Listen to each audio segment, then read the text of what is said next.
피겨 스케이팅 선수 김연아가 밴쿠버 동계 올림픽에서 금메달을 딴 후에 기자들에게 한 말을 기억하고 있습니다.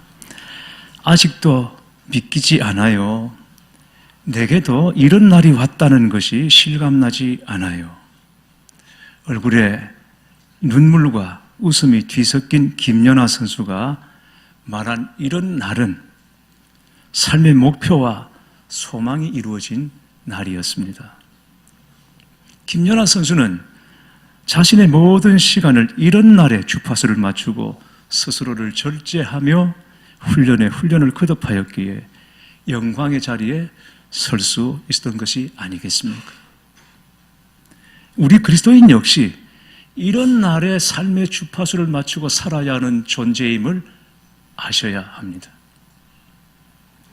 하나님은 장차 우리가 만나게 될 하나님의 나라에서 이런 날의 주인공이 되기를 원하십니다. 고난을 견디며 시련을 인내하며 소망 중에 달려갈 길을 달렸더니 내게도 이런 날이 왔다고 고백하기를 원하십니다. 예수님이 이 땅에 오신 것도 주님이 죽으시고 부활하신 것도 그날을 보정하기 위한 것이고 그리고 미리 보여주시기 위한 것입니다. 예수님을 믿고 영접한 인생들이 그날에 대한 굳건한 믿음을 가지고 살아가도록 주께서 행하신 일입니다. 주 54년경 에베소에서 쓰인 것으로 알려지고 있는 고린도 전서는 시험이 그칠 날 없고 문제가 너무 많은 고린도 교회를 깨우고 바로 세우기 위한 하나님의 마음과 사도 바울의 고뇌가 서려 있는 말씀입니다. 흔히 부활장으로 알려진 오늘 말씀 15장에서 바울이 강하게 외치는 것은 모든 것은 지나가고 모든 것은 썩는다라는 사실입니다. 50절에서 외치는 음성이 그것입니다. 형제들아, 내가 이것을 말하노니 혈과 육은 하나님의 나라를 이어받을 수 없고 또한 썩는 것은 썩지 않는 것을 유업으로 받지 못하노니라. 무슨 말씀입니까? 아까 성경 봉독할 때 우리 김용우 집사님이 썩는 것이라고 말씀했는데 썩는 것입니다. 썩는 것이 있고 영원한 것이 있다는 말씀입니다. 남는 것이 있고 지나가는 것이 있다는 말씀입니다. 인생 마지막에는 우리가 다 이 땅에서 잡으려고 애썼던 것, 노심초사하고 전전긍긍했던 모든 것들을 다 두고 가야 한다는 말씀입니다. 그러므로 그것에 너무 마음을 두지 말고 그것에 마음을 빼앗기고 사로잡혀 살지 말아야 한다. 그게 전부인 것처럼 생각하며 살아서는 안 된다. 이 말씀인 것입니다. 이것은 허무주의나 염세주의나 내세주의 혹은 이율론적 사고를 주장하는 것이 아닙니다. 마지막을 사는 지혜를 알려주는 것입니다. 모든 것이 귀하고 소중하고 아름다운 것이겠지만 더 귀하고 소중한 것이 오면 그것을 내려놓을 수 있어야 한다는 것입니다. 그렇습니다, 여러분. 영원히 붙잡을 것이 있고 영원히 붙잡을 수 없는 것이 있음을 아시기를 바랍니다. 남미 에콰도르에서 선교를 하다가 현지인들의 손에 죽은 젊은 순교자 짐 엘리엇 선교사가 죽기 전에 이런 말을 했습니다. 영원히 붙잡을 수 없는 그것을, 영원히 놓쳐서는 안 되는 그것을 붙잡기 위해 잠시 내려놓은 사람은 어리석은 사람이 아니다. 바울은 젊은 날 자기가 옳다고 생각하는 것을 붙잡기 위해 달려갔습니다. 그러다가 다메섹에서 주님을 만나지 않았습니까? 예수님을 만나고 난 다음에 바울의 인생은 완전히 바뀌었습니다. 이전 것은 버리고 새로운 것을 붙잡았습니다. 그것을 오늘 본문에서는 썩을 것과 썩지 않을 것이라고 말씀하고 있습니다. 썩을 것, 내려놓아야 할 것, 영원히 붙잡을 수 없는 것들, 그렇게 말하다가 썩지 않을 것, 영원히 붙잡아야 할 것, 그리고 결코 내려놓을 수 없는 것이 있음을 강조하고 있는 것입니다. 그런데 사람들은 썩지 않는 것, 영원히 붙잡아야 할 것을 붙잡고 살아가는 것이 아니라 그 반대로 썩을 것과 영원하지 않은 것을 붙잡고 살아가고 있습니다. 왜 그럴까요? 썩는 것과 썩지 않을 것이 비슷해 보이기 때문입니다. 당장 눈에는 차이가 안 납니다. 이게 썩는 것인지 썩지 않는 것인지, 영원한지 아니면 유한한 것인지 당장은 눈에 차이가 나지 않습니다. 그래서 눈에 보이는 대로, 생각에 좋은 대로 그게 진짜인 것처럼 붙잡고 살아가는 거죠. 고린도 교회 교인들이 그랬습니다. 여러분, 그러나 다릅니다. 완전히 다릅니다. 그 결과는 180도 다릅니다. 주님 다시 오시는 날, 아니면 우리가 주님 앞에 먼저 서게 되는 그날에는 모든 것이 다 드러나게 될 것입니다. 그리스도인으로 산다는 것은 그 차이를 아는 사람으로 살아가는 것입니다. 더 좋은 것을 아는 사람은 옛 생활과 옛 습관을 내려놓을 수 있습니다. 우리가 좋아하는 찬송가 가사, 구주를 생각만 해도 내 마음이 좋거든 주 얼굴 배울 때야 얼마나 좋으랴. 그 영광과 감격을 알아야 진짜를 붙잡을 수 있게 되는 것입니다. 그 은혜가 여러분에게 넘치시기를 축복합니다. 오늘 말씀은 분명히 부활에 대해서 말씀하시면서 재림을 동시에 말씀하십니다. 생명의 시작에 대해서 말씀하시면서 생명의 끝을 말하고 있는 것입니다. 예수님의 탄생을 기다리는 대강절과 성탄절의 메시지도 첫 번째 예수님의 오실 때에 대해서 선포하시면서 동시에 다시 오시는 예수님의 재림을 선포하고 있지 않습니까? 누가 그러므로 신앙생활을 잘하는 사람입니까? 우리 중에 신앙생활을 가장 멋지게 하는 분이 누구입니까? 그것은 마지막이 있고 영원이 있음을 알고 살아가는 사람입니다. 마지막과 영혼을 알고 그것을 위해 살아가는 사람이 신앙생활을 제일 잘하는 성도요, 멋진 그리스도인입니다. 그러한 사실을 알려주면서 주시는 말씀이 바로 오늘 본문 58절입니다. 그러므로 내 사랑하는 형제들아, 견실하며 흔들리지 말고 항상 주의 일에 더욱 힘쓰는 자들이 되라. 이는 너희 수고가 주 안에서 헛되지 않은 줄을 알미라. 신앙생활은 오늘 여기를 사는 것이지만 더불어서 그날을 바라보며 사는 것입니다. 신앙생활은 끝이 있음을 아는 것이고 그날의 영광을 바라보면서 사는 것입니다. 썩지 않는 것을 허락하시는 하나님의 은혜에 감사하면서 그리스도로 말미암아 날마다 우리에게 이김을 주시는 하나님을 신뢰하고 그분을 기뻐하며 살아가는 것이 신앙입니다. 여러분, 그것은 저절로 되어지는 것이 아닙니다. 마지막이 있음을 알 때 가능해지는 것입니다. 마지막이 있음을 알고 나면 모든 것이 다 달라질 수밖에 없습니다. 남북 이산가족이 만났다 헤어지는 장면은 보는 이들의 가슴을 아프게 합니다. 평생을 기다리던 만남이 단 며칠로 끝이 나고 헤어질 때가 되면 손을 놓을 수가 없습니다. 그게 이 땅에서 마지막일지 모르기 때문입니다. 그래서 매 달리고 떠나는 이도 남는 이도 발을 동동 구르며 웁니다. 마지막이라고 생각하면 그렇게 절실하고 간절해질 수밖에 없습니다.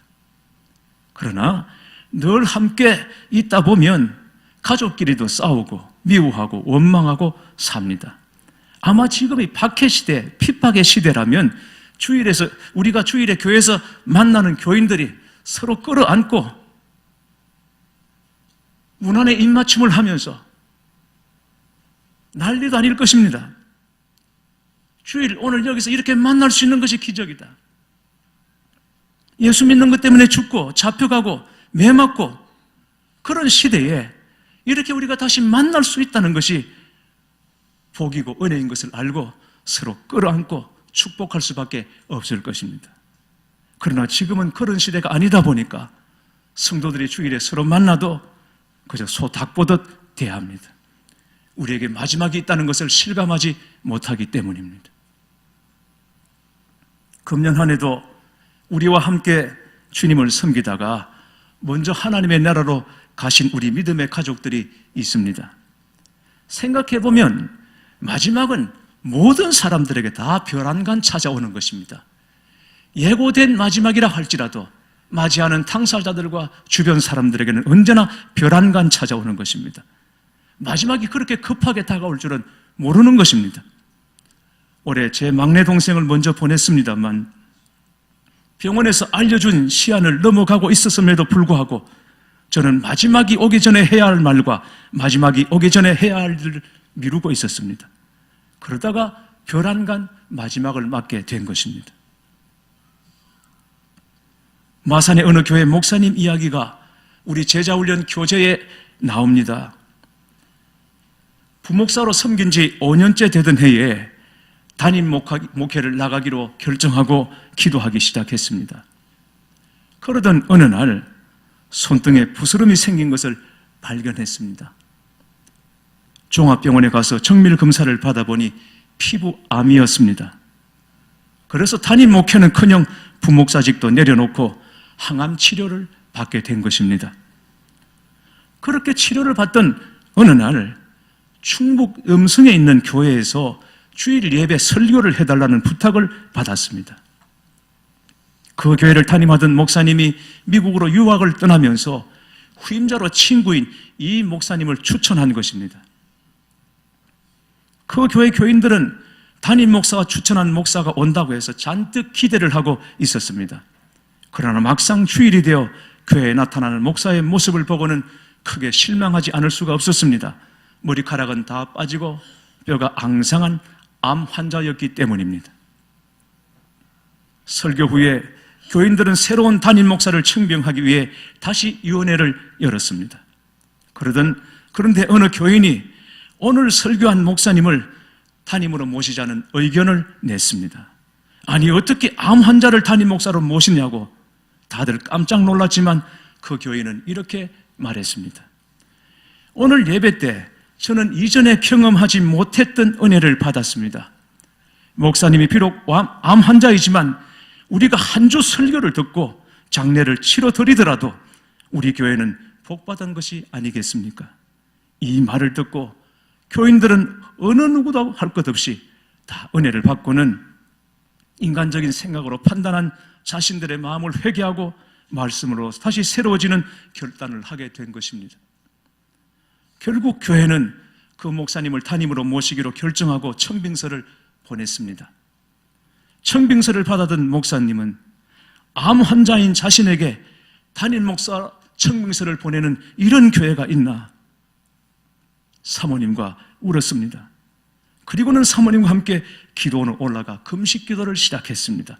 그들은 그 교회에 갈 생각이 없었습니다.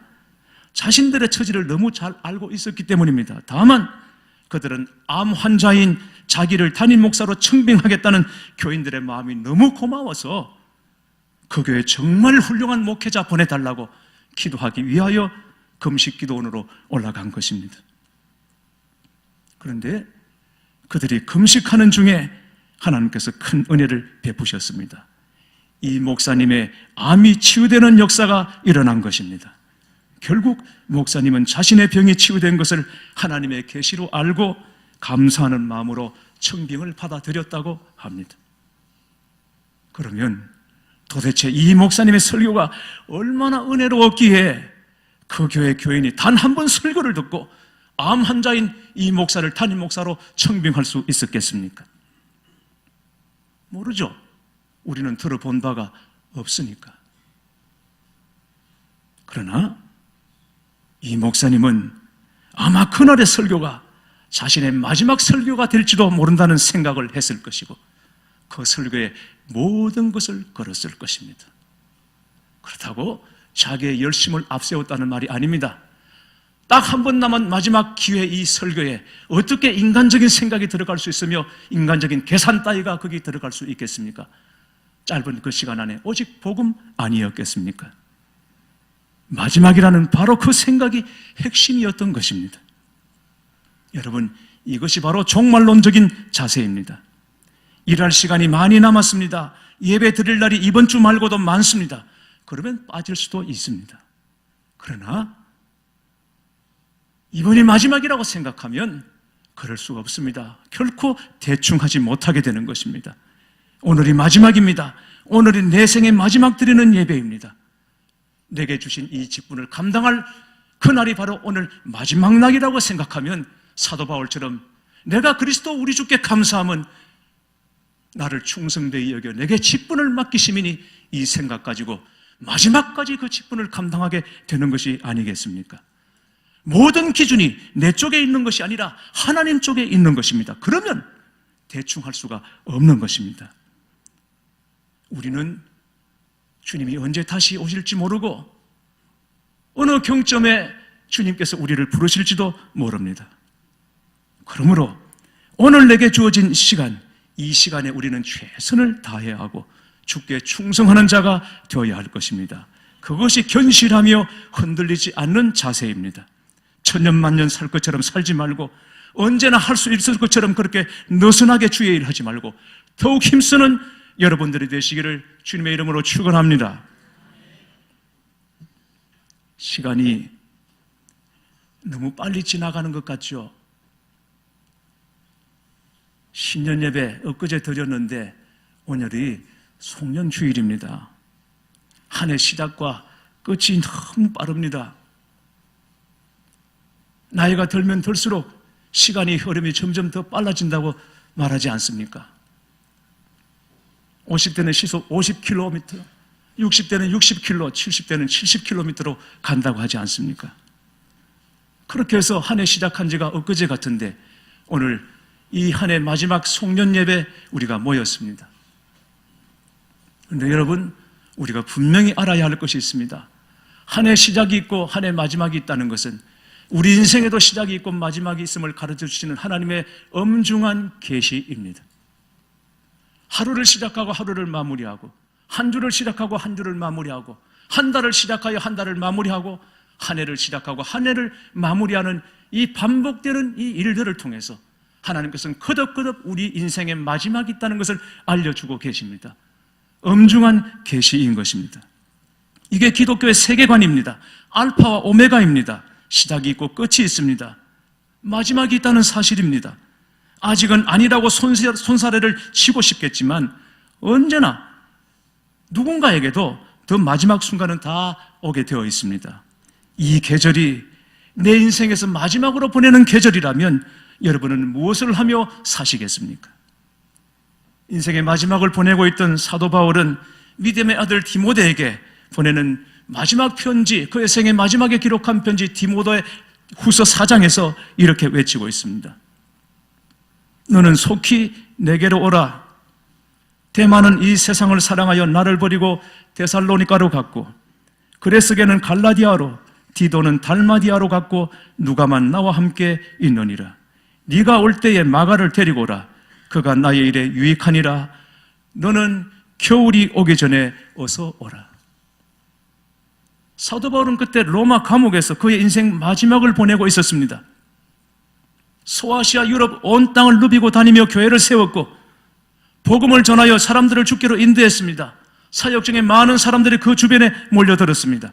그러나 마지막 즈음에 누가 외에는 남아있는 사람이 아무도 없었습니다. 이번 겨울이 이 땅에서 마지막 보내는 계절이 될 것 같습니다. 그랬을 때에 믿음으로 낳은 디모데를 꼭 한번 보고 싶은데 겨울이 와서 얼어붙게 되면 올 수 없기 때문에 겨울이 오기 전에 너는 어서 오라고 말하는 것입니다.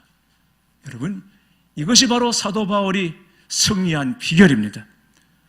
디모데의 얼굴을 보고 싶은 것도 너무너무 중요했지만 더 중요한 것은 디모데에게 이 중요한 인생의 진리를 알려주고 싶었던 것입니다. 그래서 이 중요한 진리를 성경에 기록하고 있는 것입니다. 그의 창립 70주년 사전진 때 빛바랜 사진들을 우리가 다 보았습니다. 초창기 때부터 오늘에 이르기까지 교회를 섬기며 분투했던 우리 믿음의 선배들을 사진으로 만났습니다. 아주 오래전 하늘나라로 가신 분들과 그리고 요 가까이에 우리 곁을 떠나던 분들까지 그분들의 모습이 사진 속에서 역사로 남아 있었습니다. 우리도 언젠가는 사진 속의 모습으로 남게 될 것입니다. 어떤 모습으로 남을 것 같습니까? 우리 모두는 다 영적 싸움에서 승리한 모습으로 남아야 할 것입니다. 우리의 모습이 너무 작아서 너무 미미해서 기억해 주는 사람이 없을지 몰라도 주님만은 우리를 기억하는 사람으로 남기를 바랍니다. 그것이 바로 오늘 약속의 말씀입니다. 이는 너희 수고가 주 안에서 하나도 헛되지 않은 줄 알미라. 그 사실을 알았던 사도 바울은 이렇게 고백합니다. 나는 선한 싸움을 싸우고 나의 달려갈 길을 마치고 믿음을 지켰으니 이제 후로는 나를 위하여 의의 면류관이 예비되었으므로 주 곧 의로우신 재판장이 그날에 내게 주실 것이며 내게만 아니라 주의 나타나심을 사모하는 모든 자에게 도니라. 이것이 우리 인생을 마치고 난 다음 우리 고백이 될 수 있기를 바랍니다. 그러므로 여러분, 우리는 모두 오늘 이 한날을 굳게 붙잡아야 합니다. 그리고 주님께서 다시 내일, 그 다음 내일을 허락해 주신다면 그날의 하나님의 영광을 바라보며 그 한날에 충성하시는 여러분 되시기를 주님의 이름으로 축원합니다.